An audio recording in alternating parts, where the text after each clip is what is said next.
Upcoming science के paper के लिए हम केमिकल रिएक्शन की पहचान का कंसेप्ट करेंगे। इससे रिलेटेड कुछ टॉपिक्स मैंने पहले भी चैनल पे डाले हुए, उन वीडियोस को भी आप देख सकते हो। पहली कॉम्बिनेशन रिएक्शन, जहां पर दो चीज मिलके एक सिंगल, दो रिएक्टेंट्स जुड़ के एक सिंगल कंपाउंड बना रहे हैं, ठीक है, तो ये पहचान है कि वो रिएक्शन कॉम्बिनेशन, जैसे कि आपको एग्जांपल दिया हुआ है।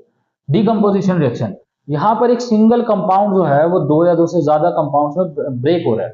एक रिएक्टेंट सिंगल प्रेजेंट है जिसे प्रोडक्ट ज्यादा बन रहे हैं। अब ये तीन टाइप की है। थर्मल, जहां पे हीट का यूज हो, जैसे कि ये इंपॉर्टेंट रिएक्शन है। इलेक्ट्रोलाइसिस, जहां पर हम करंट का यूज करें, वाटर को ब्रेक डाउन करने हैं।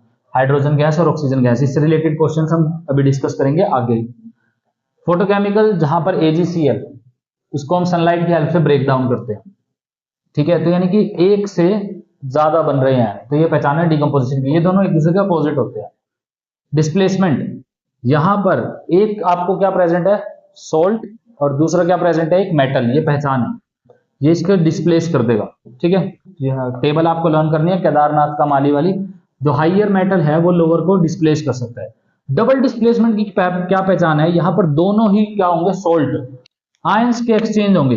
पहले का कैटायन दूसरे के एनायन के पास जाएगा, ठीक है, और दूसरे का कैटायन पहले के एनायन के पास जाएगा। और ये प्रेसिपिटेशन भी होती है ज्यादातर, ठीक है, तो यहां पर पीपीटी फॉर्म होता है जो नीचे सेटल डाउन हो जाता है।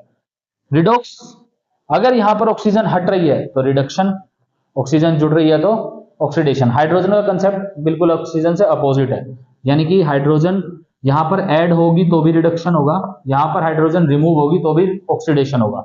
और अगर आपको एजेंट्स पूछे जाते हैं, ऑक्सीडाइजिंग एजेंट, तो एजेंट हमेशा रिएक्टेंट में मिलेंगे, इस बात को ध्यान में रखना।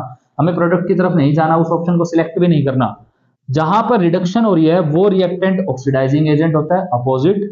जहां ऑक्सीडेशन हो रही है वो वाला जो रिएक्टेंट में प्रेजेंट है वो हमारा रिड्यूसिंग एजेंट है, ठीक है। और अगर हीट हम अब्सॉर्ब कर रहे हैं, सप्लाई कर रहे हैं, तो एंडोथर्मिक, और हीट रिलीज हो रही है तो एक्सोथर्मिक। ये रिएक्शंस की पहचान है। आपको कहीं ना कहीं 1 मार्क में, MCQ में ये क्वेश्चन आ सकता है किसी भी रिएक्शन को पहचानने का।